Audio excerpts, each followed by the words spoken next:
వైకుంఠం ఎక్కడుంది చక్కమని చెప్పాలి, నీకేమొస్తుంది చెప్పాలి. వైకుంఠం ఎక్కడుంది చెప్పు. వైకుంఠంలోనే పైన ఉంది అంతే కదా. మనం ఎక్కడున్నాం, మనం ఎక్కడ ఉన్నాం, భూమి మీద ఉన్నాం. భూమి ఎక్కడుంది, వైకుంఠం పైన ఉంటే భూమి ఎక్కడుంటుంది, కింద ఉంటుంది కదా. మనం కిందలేం బాగా మనం మధ్య ఆమె చెప్పించు. ఇందాక నిన్న పెళ్లి మీ కన్యాదానం చేసేటప్పుడు మీ మంత్రాలు చదవు, నువ్వు విన్నావా లేదో లేదు. అతల వితల సుతల తలాతల రసాతల మహాతల పాత నువ్వు విన్నావు కదమ్మా. భూలోక భువర్లోక సవర్లోక మహర్లోక జనో లోకాదిలోక సప్తకస్య అధో భాగ్యం చదివాం.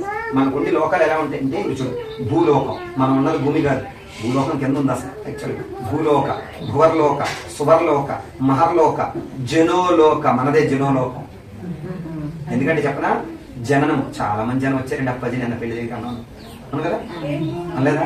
అదే జనం ఎక్కువ వచ్చా అంటూ ఉంటాం కదా. జనం అంటే ఎవరు చెప్పు, జననము అనే గుణం ఉన్నవాడు జనం. జననం అంటే పుట్టుక, తల్లి కడుపులో ఉండి పుట్టుక.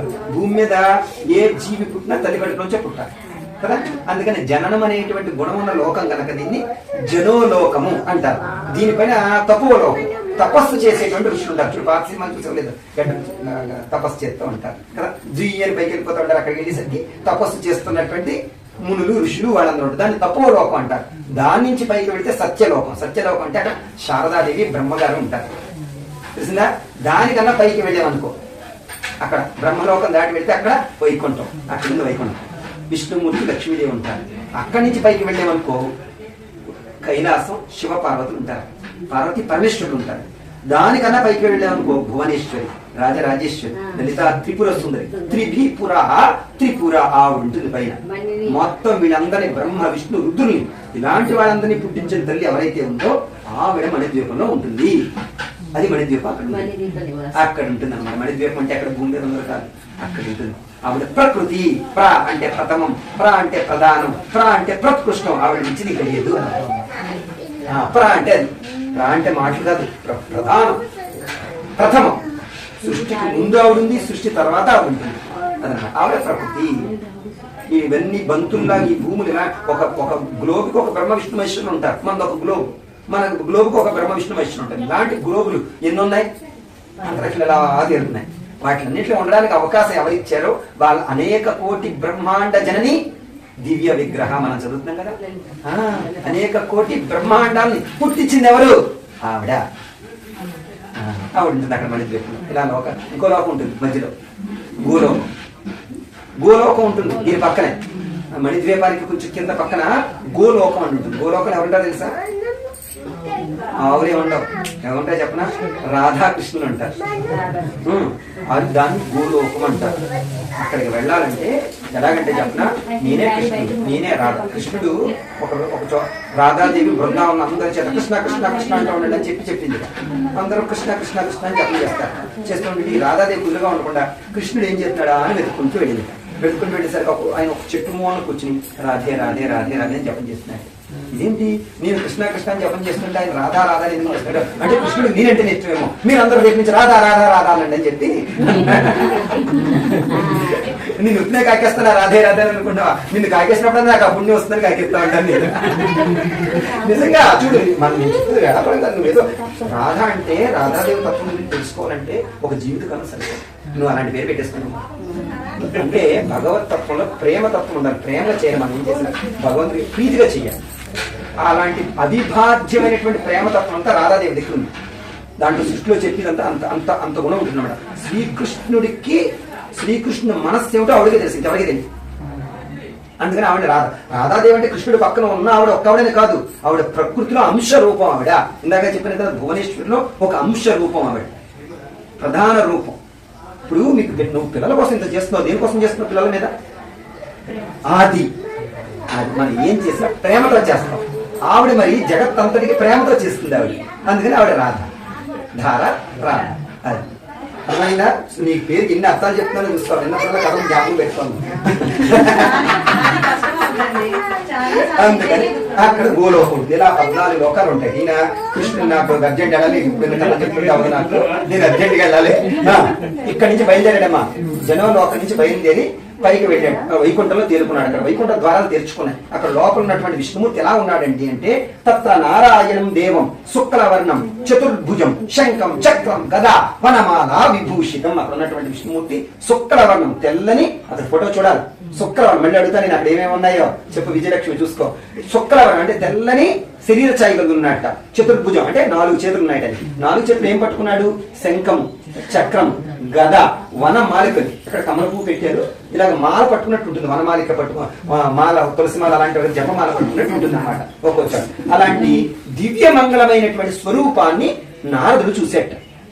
చూడగానే స్తోత్రం చేయడానికి ఉపక్రమించట. ఏమని? నమో వాక్కతీత రూపాయ నిర్గుణాయ గుణాత్మనే. మనం చూడండి, ఎక్కడికైనా వెళతాం, ఒక వ్యక్తినో ఒక ప్రదేశాన్ని చూస్తాం. దేంతో చూస్తాం? నేత్రములతో చూస్తాం. చూసిన దాన్ని మనసులో భద్రంగా పెట్టుకుంటాం. పెట్టుకుని మాట చేత వర్ణించి చెప్తాం. ఇప్పుడు మీరు వచ్చారు, అందరూ చూస్తున్నారు, ఇక్కడ చూస్తున్నాం కదా, రేపు ఇంటికి వెళ్ళిపోయి ఇలా చెప్తాను, అక్కడ ఇలాగట అలాగట ఇలా చేశారని చెప్తాను. అంటే మీరు చూసిందని ఇక్కడ కళ్ళతో చూస్తుందని మనసులో భద్రంగా పెట్టుకుంటారు. అక్కడికి వెళ్ళి మాట చేత వర్ణించి చెప్తారు. అక్కడికి వెళ్ళి మీరు ఎర్రగా ఉందని చెప్పాలనుకో, అచ్చు గులాబీ పూలో ఉందమ్మా, లేకపోతే ఎట్ట మొట్టలో ఉందమ్మా, లేకపోతే కుంకుమలో ఉందమ్మా అని చెప్తారు. అంటే ఏంటి? మీరు చూసిన ఎరుపుని అక్కడికి వాళ్ళకి తెలిసిన ఎరుపుతో వస్తువుతో పోల్చి చెప్తారు. కానీ ఇక్కడ ఉన్న విష్ణుమూర్తికి, నారదుడు చూసినటువంటి విష్ణుమూర్తికి ఇంకా పోలికలు లేవు. ఏ వస్తువు సరిపోదు ఆయనతో పోల్చడానికి. అందుకని నమో వాక్కతీత రూపాయ నిర్గుణాయ గుణాత్మనే మనస్సు చేత ఊహించడానికి కానీ, మాట చేత ఇంతే ఉన్నా అని వర్ణించి చెప్పడానికి కానీ, వర్ణించి అసఖ్యం కానిటువంటి అతీత రూపం కలిగినటువంటి శ్రీమన్నారాయణ నీకు భక్తితో నమస్కారం చేస్తున్నానని చెప్పి సాష్టాంగ నమస్కారాన్ని చేసుకున్నట్టు నారదుడు.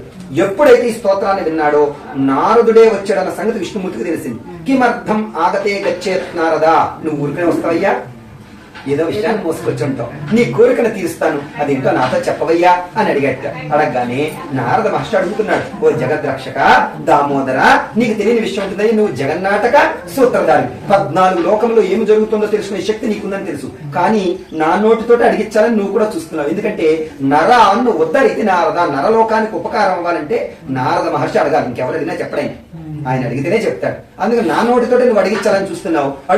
అడుగుతున్నాను చూడు. మత్స్య లోకాన్ జనాన్ సర్వే నానా క్లేశ సమన్విత నానా యోని సముత్పన్న పంచతే పాపకర్మభిః. జగద్రక్షక, నీ అవతారం మత్స్యావతారంలో పైకెత్తావు కదయ్యా భూమిని. ఆ లోకంలో ఉన్నటువంటి మానవులందరూ కూడా దుర్భరమైన యోని యందు పుట్టి చాలా కష్టాలు అనుభవిస్తూ ఉన్నారయ్యా. వారికి ఆ కష్టాలు తొలగిపోవడానికి ఏదైనా ఉపాయం ఉంటే చెప్తావు అని తండ్రి, నేను నీ దగ్గరకు వచ్చాను, ఏదైనా ఉపాయం ఉంటే చెప్పిన తండ్రి, నేను తీసుకునే వాళ్ళకి చేరవేస్తాను అని చెప్పి అడిగాట. అప్పుడు మహావిష్ణువు చెప్తున్నాడు, నారదా, ఒక లోకానికి హితమైనటువంటి ఒక చక్కని ప్రశ్న అడిగావయ్యా, ఇందులో నీ సొంత ప్రయోజనం ఏం లేదు, చెప్తున్నాను చూడు. సత్యం నారాయణోర్ విష్ణుర్ వాంఛితార్థ ఫలప్రదః. కలియుగంలో శ్రీహరి అయినటువంటి నేను సత్యదేవుడు అవతారంలో ఉన్నానయ్యా. ఆ సత్యదేవుని ఎవరైతే కొలుస్తారో, ఆయన సేవ ఎవరైతే చేస్తారో వారికి కలిగినటువంటి కష్టాలన్నీ తొలగిపోతాయి, ధనాన్ని పొందుతారు, సుఖాన్ని అనుభవిస్తారయ్యా అని చెప్పేట. చెప్పగానే నారదుడికి బోర్డుని ప్రశ్నలు ఒప్పించారు. చూడండి, నేను ఏదైనా పరిహారం చెప్పాను అనుకోండి, ఇలా కాదమ్మా అలా ఒక దీపం పెట్టండి గమని పనిపోతుందని చెప్పాను అనుకో, అక్కడ చెప్పినప్పుడు బాగానే వింటారు. ఇంటికి వచ్చి మళ్ళీ సాయంత్రం నేను ఫోన్ ఎత్తిదాకా ఫోన్ చేస్తారు చేసి, అప్పాజీ గారు ఎన్ని ఒత్తులు వేయాలండి, 3 కలిపేయాలండి, లేకపోతే విడివిడిగా వేయాలండి, ఏ నూనె పోయాలండి అప్పాజీ గారు, నువ్వు నూనె పోయొచ్చా, కొబ్బరి నూనె పోయొచ్చా, లేకపోతే మంచి నూనె పోయొచ్చా, ఆ తర్వాత మరుసటి రోజు అదే ఒత్తుల్లో నూనె పోసేచ్చండి, మళ్ళీ కొత్త ఒత్తులు వేయాలండి. ఇన్ని డౌట్లు వస్తాయి.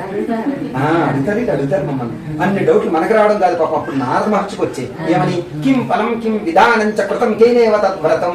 ఏ ఫలంతో నిన్ను పూజ చేయాలి, ఏ పుష్పంతో నిన్ను పూజ చేయాలి, కిం విధానం చ, ఈ వ్రతానికి ఉన్న విధానం ఏంటి, ఈ వ్రతం చేస్తే ఏమి ఫలితం కలుగుతుంది, ఇన్ని ప్రశ్నలు వేశాడు ఆయన.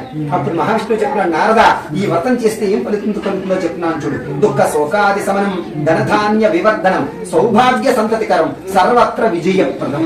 ఈ వ్రతం చేస్తే దుఃఖాల నుంచి శోకాల నుంచి ఉపశమనాన్ని కలిగిస్తుంటా, ధనధాన్య వివర్ధనం, ధనాన్ని ధాన్యాన్ని వృద్ధి చేస్తుంటా, సౌభాగ్య సంతతికరం, ఆడవారికి సౌభాగ్యాన్ని కలిగిస్తుంటా, సంతతి లేనటువంటి వారికి సంతతిని ఇస్తుంటా. సుప్రియ ಬರ್ತೀವಮ್ಮ, 1 ಗಂಟೆ ಲೇಟ್ ಆಗುತ್ತೆ, 9:09 ಬರ್ತೀವಿ.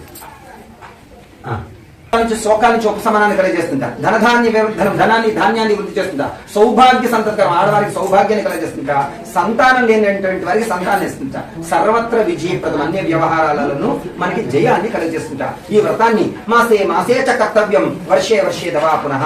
శక్తి ఉన్నవారు నెలకు ఒకసారి చేసుకోవాలి, శక్తి లేనటువంటి వారు సంవత్సరానికి ఒకసారి చేసుకోవాలట. ఈ వ్రతాన్ని చేసుకునేటువంటి వారు సూర్యోదయానికి పూర్వమే నిద్రలేచి కాలకృత్యములని నిర్వర్తించుకుని నిర్మల భక్తితో ఓ దేవ సత్యదేవ ప్రభు నీ అనుగ్రహాన్ని పొందడానికి నేను ఈ రోజు నీ వ్రతాన్ని చేస్తున్నానయ్యా అని మనసులో సంకల్పం చేసుకుని మధ్యాహ్న కాలంలో కూడా కర్మానుష్ఠానాన్ని నిర్వర్తించుకుని రాత్రి 9 సాయంకాలం వరకు ఉపవాసం ఉండి సాయంకాల సమయంలో ఈ వ్రతాన్ని చేయమని చెప్పబడింది. ఈ వ్రతాన్ని చేసేటువంటి వారు బ్రాహ్మణులను బంధువులను పిలుచుకురావాలట. ఈ వ్రతం చేసేటువంటి ప్రదేశాన్ని గోమయం ఆవు పేడ చక్కగా అలకాలట. 5 రంగులు కలిగినటువంటి చూర్ణములతో ముగ్గులు వేయాలట. దాని మీద ఒక నూతన వస్త్రాన్ని ఉంచాలట. ఆ నూతన వస్త్రం మీద యథాశక్తిగా బియ్యాన్ని పోయాలట. దాని మీద ఒక కలసను ఏర్పాటు చేయాలట. ఆ కలసను బంగారంతో గాని వెండితో గాని రాగితో గాని ఇద్దరితో గాని చేయించి పెట్టాలట. లోపభూషణం చేయకూడదు. మరలా కలస మీద ఒక నూతన వస్త్రాన్ని పెంచాలట. ఆ నూతన వస్త్రం మీద రమా సహితుడైనటువంటి శ్రీ సత్యనారాయణ స్వామి వారి ప్రతిమని ఉంచి పంచామృతాలతో అభిషేకం చేయించి ప్రాణ ప్రతిష్ఠ చేసి మండప మధ్యలో ఉంచి పూజ చేయాలట. ముందుగా విఘ్నేశ్వర స్వామి వారికి పూజ చేయాలట. తూర్పు మొదలు 8 దిక్కుల్లో ఉన్నటువంటి అష్టదిక్పాలకులకు పూజ చేయాలట. తర్వాత నవగ్రహాలను అధిదేవతలు ప్రత్యేక దేవతలతో సహా నవగ్రహాలను ఆరాధన చేయాలట. తర్వాత తూర్పు మొదలు 8 దిక్కుల్లో ఉన్నటువంటి అష్టదిక్పాలకులకు ఆరాధన చేయాలట. ఆ కలశలోనికి వరుణ దేవుణ్ణి ప్రార్థించాలట. ఆ తర్వాత రమా సహితుడైనటువంటి శ్రీ సత్యనారాయణ స్వామి వారిని కలశలోనికి ఆవాహన చేసి షోడశ ఉపచారాలు 16 ఉపచారాలతో సమస్తము స్వామి వారికి సమర్పించాలట. గోధుమ నూక లేనిచో బియ్యము నూక, చక్కెర లేనిచో బెల్లం అన్ని కూడా సేరం పావు చొప్పున సమానంగా తయారు చేసి ప్రసాదాన్ని తయారు చేసి స్వామి వారికి నైవేద్యం పెట్టాలట. యథావిధిగా వేద విధులైన బ్రాహ్మణుడి వస్త్రమాల్య దక్షిణ తాంబూలాలు ఇచ్చి భర్తకథను భక్తి శ్రద్ధంతో వినాలట. తర్వాత బ్రాహ్మణులతో బంధువులతో కలిపి భోజనం చేయాలట. ఆ రోజు రాత్రంతా స్వామి వారికి ప్రీతిగా నృత్య గీత్య వాయిద్య పురాణ పఠనాలతో సమస్తము అనేది జాగరణ చేయాలట. వ్రతం చేసినటువంటి రోజున బ్రహ్మచర్యాన్ని పాటించాలట. ఈ విధంగా ఎవరైతే చేస్తారో వారికి కలిగిన ఇష్టకామితార్థం మనసు ఏదైతే కోరినటువంటి కోరుకుంటుందో అది తీరడానికి ఎంతగానో అసలువైనటువంటి మార్గం ఇంకోటి లేదయ్యా నారద అని మహావిష్ణు నారద మహర్షికి చెప్పినట్టు సూత మహాముని సౌనికాది మహర్షులకి నిరూపణ చేసినటువంటి స్కాంద పురాణి రేవాకాండే రమా సహిత శ్రీ సత్యనారాయణ ప్రథమోధ్యాయ సమాప్త. జయ ఇందిరారమణ గోవింద. నారాయణ నేను టక్కనగానే వచ్చేది.